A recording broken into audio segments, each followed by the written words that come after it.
नमस्ते, मैं हूं रविंद्र गौतम और आप देख रहे हैं कमोडिटी टुडे पर बिग पिक्चर। दोस्तों, क्या आपने ध्यान दिया है कि जब भी दुनिया में कोई बड़ा व्यवधान आता है, बड़ा डिसरप्शन आता है, चाहे वो मौसम का हो, चाहे कूटनीति का हो, तो कुछ देश उस मौके को अवसर में बदल लेते हैं और कुछ देश उसी मौके में पिछड़ जाते हैं। तो आज की 4 खबरें ऊपर से देखने पर बिल्कुल अलग अलग विषयों की लगती हैं।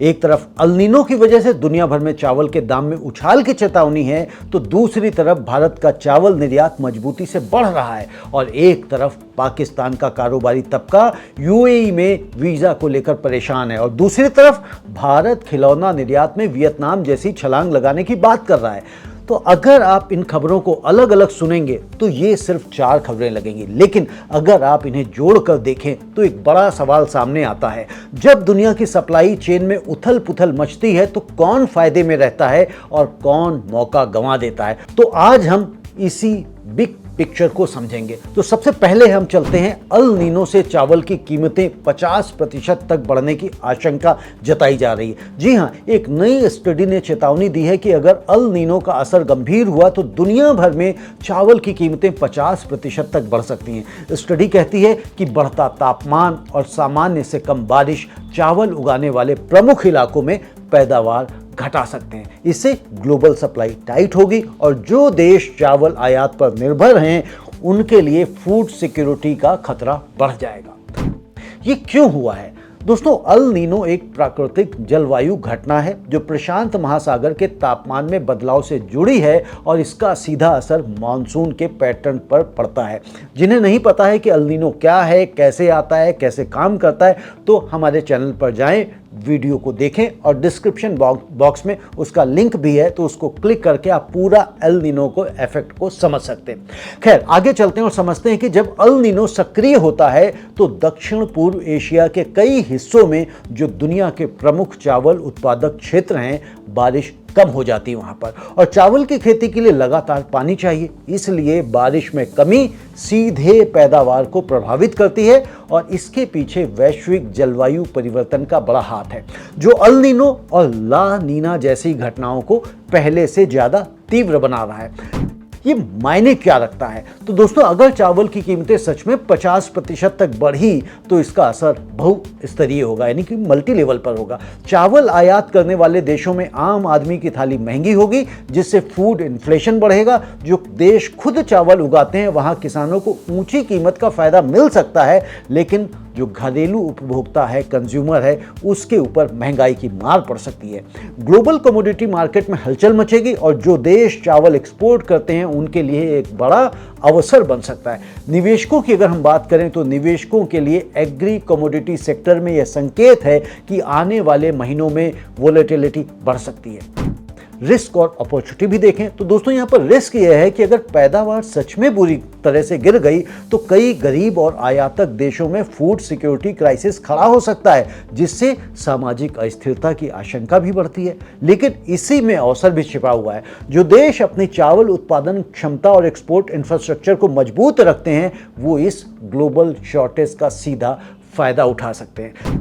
अब हम बात करते हैं लॉन्ग टर्म इम्पैक्ट की। तो लॉन्ग टर्म इम्पैक्ट पे जाने से पहले आप ये देखिए कि अगर 1-2 महीने के अंदर इसका असर क्या होगा, तो 1-2 महीने के अंदर इसका असर कमोडिटी ट्रेडिंग और फ्यूचर्स मार्केट में कीमतों की चाल में आपको साफ दिखाई दे सकता। और 1 साल में अगर हम बात करें, अगर अल नीनो का असर वाकई गंभीर रहा तो कई देश अपनी इंपोर्ट पॉलिसी और स्टॉक पाइलिंग स्ट्रेटेजी बदलेंगे और 5 साल के नजरिए से देखें तो यह घटना क्लाइमेट रेसिलिएंट खेती और सिंचाई तकनीक में निवेश को तेज कर सकती है, क्योंकि अब सवाल सिर्फ पैदावार का नहीं है बल्कि लॉन्ग टर्म फूड सिक्योरिटी का बन जाता है। लेकिन जब पूरी दुनिया चावल की किल्लत की आशंका से जूझ रही है, ठीक उसी वक्त एक देश ऐसा है जिसकी कहानी बिल्कुल अलग दिशा में जा रही है और वो देश कौन है? वो देश है भारत। जी हां, भारत का निर्यात पहली छमाही 2026 में 5% बढ़ा है।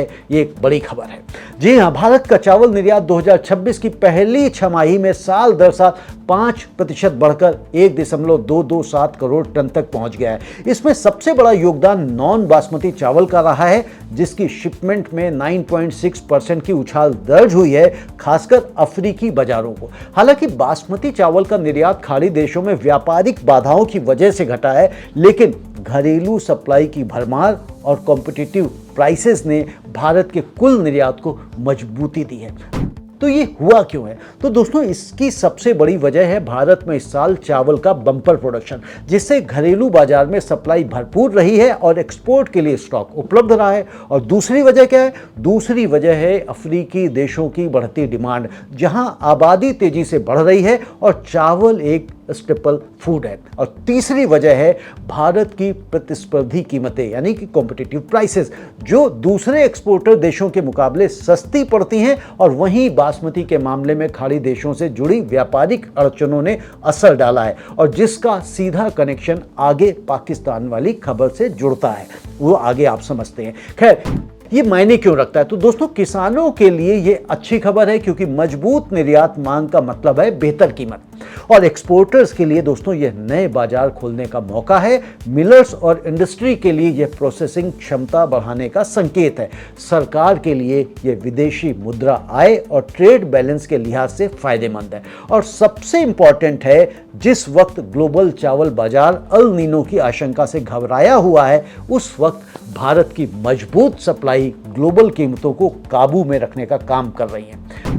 अब हम देखते हैं इसका रिस्क और अपॉर्चुनिटी क्या है फैक्टर। तो दोस्तों, अपॉर्चुनिटी साफ है। अगर अल नीनो सच में ग्लोबल सप्लाई घटाता है तो भारत के पास मौका है कि वो दुनिया का सबसे भरोसेमंद चावल सप्लायर बनकर उभरे। रिस्क यह है कि बासमती एक्सपोर्ट में खाड़ी देशों से जुड़ी अड़चनें अगर लंबे समय तक बनी रहीं तो प्रीमियम सेगमेंट में भारत की पकड़ कमजोर पड़ सकती है। अगर हम इसका लॉन्ग टर्म इम्पैक्ट देखें तो 1 महीने 2 महीने में इसका असर मंडियों में चावल की कीमत और एक्सपोर्ट ऑर्डर बुकिंग में दिखाई देगा। और 1 साल में अगर अफ्रीकी बाजार में डिमांड बनी रही तो भारत नॉन बासमती सेगमेंट में अपनी मार्केट शेयर और मजबूत कर सकता है। और 5 साल में देखें तो यह भारत को ग्लोबल फूड सिक्योरिटी आर्किटेक्चर में एक रणनीतिक स्थिति दिला सकता है, जहां भारत सिर्फ एक कमोडिटी एक्सपोर्टर नहीं है बल्कि दुनिया के लिए एक स्टेबलाइजिंग फोर्स बन जाए। लेकिन एक्सपोर्ट सिर्फ प्रोडक्ट की क्वालिटी या प्राइसेस से नहीं चलता है। इसके लिए बॉर्डर पार लोगों की आवाजाही, बिजनेस रिलेशन और डिप्लोमेटिक भरोसा भी उतना ही जरूरी है। और यहीं से जुड़ती है अगली खबर, जो दिखाती है कि जब यह भरोसा टूटता है तो पूरा कारोबार कैसे लड़खड़ा जाता है। और वो खबर है पाकिस्तान का यूएई पर साइलेंट वीज़ा बैन का आरोप। जी हां, पाकिस्तान के कारोबारी समुदाय का आरोप है कि यूएई ने पाकिस्तानी नागरिकों पर एक अघोषित वीज़ा प्रतिबंध लगा दिया है। बिजनेस लीडर्स का कहना है कि इससे व्यापार, बिजनेस ट्रैवल में देरी और एक्सपोर्ट को नुकसान हो रहा है। इंडस्ट्रियलिस्ट, इन्वेस्टर्स और स्किल्ड प्रोफेशनल्स इससे प्रभावित हो रहे हैं, और उन्होंने इस्लामाबाद से कहा है कि यूएई अधिकारियों से बातचीत करके इसे सुलझाया जाए। ये हुआ क्यों है? दोस्तों, हालांकि आधिकारिक तौर पर कोई घोषित प्रतिबंध नहीं है, लेकिन ऐसे साइलेंट प्रतिबंध आमतौर पर सुरक्षा चिंताओं, सिक्योरिटी स्क्रीनिंग सख्त होने या 2 देशों के बीच कूटनीतिक असहजता से जुड़े हुए होते हैं। खाड़ी देश अक्सर वीजा नीतियों को बिना खुली घोषणा के सख्त कर देते हैं, जिससे प्रभावित देश के कारोबारियों को अचानक झटका लगता है। तो ये मायने क्यों रखता है? दोस्तों, पाकिस्तान के एक्सपोर्टर्स और इन्वेस्टर्स के लिए सीधा झटका है, क्योंकि यूएई पाकिस्तान के लिए एक महत्वपूर्ण ट्रेड और रेमिटेंस हब है। इंडस्ट्री के लिए अगर आप देखें तो इंडस्ट्री के लिए बिजनेस ट्रैवल में देरी का मतलब है डील्स का टलना और नए कॉन्ट्रैक्ट्स में देरी का होना। रोजगार के लिहाज से अगर आप देखें तो रोजगार के लिहाज से भी यह चिंता की बात है, क्योंकि यूएई में बड़ी संख्या में पाकिस्तानी वर्कफोर्स काम करता है। और जब हम इसे पहले की खबर से जोड़कर देखें तो यही वजह है कि भारत की बासमती चावल एक्सपोर्ट को भी खाड़ी बाजार में दिक्कतें आई हैं। क्षेत्रीय व्यापारिक माहौल पूरे साउथ एशिया के एक्सपोर्टर्स को प्रभावित कर रहा है। अब यहाँ पर दोस्तों रिस्क और अपॉर्चुनिटी की भी बात देखनी जरूरी है, क्योंकि हमारे सेगमेंट का ये हिस्सा है। तो यहाँ पर रिस्क यह है कि अगर यह स्थिति लंबे समय तक बनी रही तो पाकिस्तान का यूएई के साथ व्यापार और निवेश संबंध कमजोर पड़ सकता है। लेकिन इसमें एक परोक्ष अवसर भारत के लिए भी है। जब एक क्षेत्रीय प्रतिस्पर्धी का खाड़ी देशों से रिश्ता कमजोर पड़ता है तो भारतीय कारोबारियों और एक्सपोर्टर्स के लिए उसी बाजार में जगह बनाने की गुंजाइश बढ़ जाती है, यानी कि भारत के लिए यह सीधी अपॉर्चुनिटी है। लॉन्ग टर्म इम्पैक्ट की अगर हम बात करें तो दोस्तों 1-2 महीने में इसका असर बिजनेस, ट्रैवल और ट्रेड डील्स में देरी के रूप में साफ दिखाई देगा पाकिस्तान को। और 1 साल में अगर हालात नहीं सुधरे तो पाकिस्तानी कारोबारी वैकल्पिक बाजार तलाशना शुरू कर देंगे और 5 साल के नजरिए से यह साउथ एशिया में क्षेत्रीय व्यापारिक समीकरणों को फिर से आकार दे सकता है, जहां भरोसेमंद और स्थिर डिप्लोमेटिक रिश्ते रखने वाले देश आगे निकल जाते हैं। दोस्तों, अब जब हमने देख लिया है कि कूटनीतिक भरोसा किस तरह व्यापार को बना या फिर बिगाड़ सकता है, तो सवाल उठता है भारत खुद अपनी मैन्युफैक्चरिंग और एक्सपोर्ट क्षमता को कैसे आगे बढ़ा रहा है। तो इसी सवाल का जवाब है हमारी अगली और आखिरी खबर। जी हाँ, भारत के खिलौना निर्यात को चाहिए वियतनाम जैसी छलांग, ये एक बड़ी खबर आ रही है। भारत का खिलौना निर्यात पिछले 1 दशक में 2 गुने से ज़्यादा बढ़ चुका है, लेकिन इसके बावजूद भारत की हिस्सेदारी ग्लोबल टॉप एक्सपोर्टर्स में सिर्फ 0.54% है, जबकि सरकार का लक्ष्य 5% मार्केट शेयर हासिल करने का है। एक एनालिसिस के मुताबिक इस गोल तक पहुंचने के लिए भारत को वियतनाम जैसी मैन्युफैक्चरिंग क्षमता का विस्तार करना होगा। जी हाँ, अभी हम 0.54% पर हैं और हमें पहुंचना है 5%, यानी कि लगभग 10 गुना।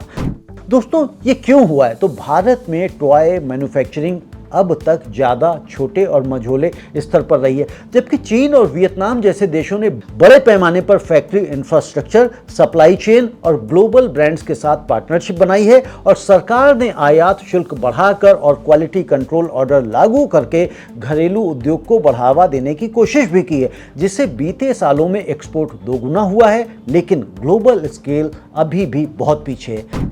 ये क्यों मायने रखता है? तो मैन्युफैक्चरर्स के लिए यह एक बड़ा अवसर है अगर सही निवेश हो। एक्सपोर्टर्स के लिए यह नए ग्लोबल बायर्स तक पहुंचने का मौका है। रोजगार के लिहाज से अगर देखें तो टॉय मैन्युफैक्चरिंग एक लेबर इंसेंटिव सेक्टर है, इसलिए इसमें बड़े पैमाने पर नौकरियां पैदा हो सकती हैं और सरकार के लिए यह मेक इन इंडिया और आत्मनिर्भर भारत विजन से जुड़ा एक टेस्ट केस है। और ग्लोबल सप्लाई चेन के लिहाज से अगर आप देखें, जो कंपनियां चीन से हटकर डाइवर्सिफिकेशन ढूंढ रही हैं, उनके लिए भारत एक विकल्प बन सकता है, लेकिन सिर्फ तभी जब स्केल और क्वालिटी दोनों तैयार हो।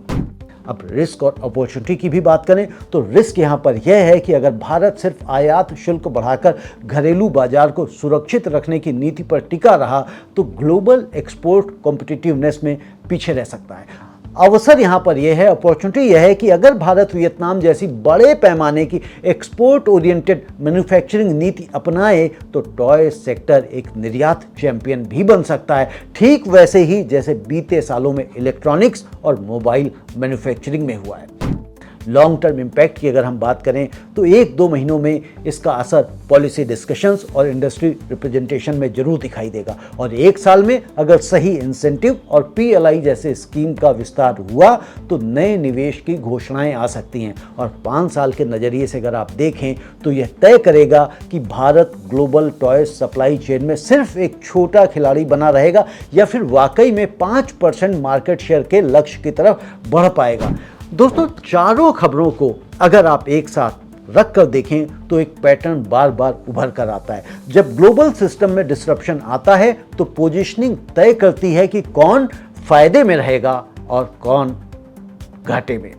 अल नीनो की आशंका ग्लोबल चावल सप्लाई में डिसरप्शन का संकेत है और भारत की मजबूत चावल सप्लाई उसी डिसरप्शन में एक स्टेबलाइजिंग पोजीशन बना रही है। यूएई पाकिस्तान वीजा मसला दिखाता है कि कूटनीतिक डिसरप्शन कैसे एक देश के ट्रेड पोजीशनिंग को कमजोर कर सकता है और उसी कमजोरी में भारत जैसे पड़ोसी देश के लिए जगह बन सकती है। और टॉय एक्सपोर्ट की कहानी दिखाती है कि जहां ग्लोबल सप्लाई चेन चीन से डाइवर्सिफाई होने के डिसरप्शन के दौर से गुजर रही है, वहां भारत के पास मौका तो है पर पोजीशनिंग अभी अधूरी है। तो अगर एक शब्द में कहें तो आज की सभी खबरें ग्लोबल पोजीशनिंग स्ट्रेटजी के इर्द गिर्द घूमती हैं। दोस्तों, अगर हम इसका बिग पिक्चर एनालिसिस देखें तो भारत आज सिर्फ यह नहीं सोच रहा कि वो क्या बेचे, बल्कि यह सोच रहा है कि ग्लोबल डिसरप्शन के दौर में वो खुद को कहां खड़ा करे। चावल में भारत पहले से मजबूत है और अल नीनो जैसी घटनाएं उस मजबूती को और उभार सकती हैं, लेकिन टॉय जैसे सेक्टर में भारत को अभी वो मजबूती बनानी बाकी है जो कंपनीज और पॉलिसी मेकर्स अभी तैयारी कर लेंगे वो अगले 1 दशक में ग्लोबल सप्लाई चेन के फायदेमंद हिस्से में होंगे और इसका सबसे बड़ा फायदा किसानों, एक्सपोर्टर्स और मैन्युफैक्चरिंग सेक्टर में रोजगार पाने वालों को मिलेगा, बशर्ते नीति और निवेश दोनों साथ साथ चलें। दोस्तों, आज की चारों खबरों से हमें सबसे बड़ी सीख यही निकल कर आती है कि ग्लोबल अस्थिरता अब अपवाद नहीं है, एक्सेप्शनल नहीं है, बल्कि नियम बनती जा रही। चाहे वो मौसम की अनिश्चितता हो या कूटनीतिक रिश्तों की उठापटक, ज्यादातर मीडिया इन खबरों को अलग अलग सिलेंडर में रखकर देखता है, लेकिन जो एंगल अक्सर नजरअंदाज हो जाता है वो यह है कि ये सभी घटनाएं आपस में जुड़ी हुई एक बड़ी कहानी का हिस्सा हैं कि आने वाले सालों में ग्लोबल ट्रेड में जगह उन्हीं देशों की पक्की होगी जो अनिश्चितता के बीच भी अपनी सप्लाई चेन और डिप्लोमेटिक रिश्ते को स्थिर रख पाएंगे। अगले 3, 6 और 12 महीनों में विशेष तौर पर मॉनसून के पैटर्न, बासमती एक्सपोर्ट में खाड़ी बाजार की स्थिति और टॉय सेक्टर में नई पॉलिसी अनाउंसमेंट पर नजर रखनी चाहिए। सबसे बड़ा जोखिम यह है कि अगर भारत सिर्फ मौजूदा मजबूती पर निर्भर रहा और नई क्षमता में निवेश नहीं किया तो कई अवसर हाथ से निकल सकते हैं। लेकिन सबसे बड़ा अवसर भी यहीं छिपा है, क्योंकि जब बाकी दुनिया अस्थिर होती है तभी स्थिरता सबसे कीमती एसेट बन जाती है और शायद यही आज की असली कहानी है। अस्थिरता के दौर में स्थिरता ही सबसे बड़ी ताकत होती है। बिग पिक्चर यही है कि आने वाले वर्षों में जीत उसी देश की होगी जो अनसर्टेनिटी को खतरे की तरह नहीं बल्कि अपॉर्चुनिटी की तरह देखेगा, जो अपनी खेती, अपने उद्योग और अपने कूटनीतिक रिश्तों को एक साझा रणनीति में जोड़ पाएगा, वही ग्लोबल सप्लाई चेन की अगली कहानी लिखेगा। जो बिग पिक्चर नहीं देखता वो सिर्फ खबर देखता है। तो दोस्तों, ये था आज का हमारा बिग पिक्चर। आपको कैसा लगा कमेंट में हमें लिखकर अवश्य बताएं और साथ के साथ अभी तक यदि आपने हमारे चैनल को सब्सक्राइब नहीं किया है तो चैनल को सब्सक्राइब भी करें और तो और वीडियो को लाइक करें और साथ ही इस वीडियो को ज़्यादा से ज़्यादा अपनी कम्युनिटी में शेयर करें, व्हाट्सएप ग्रुप्स में और जिन जिन प्लेटफॉर्म्स में आप कर सकते हैं। आप सभी का बहुत बहुत धन्यवाद। नमस्ते।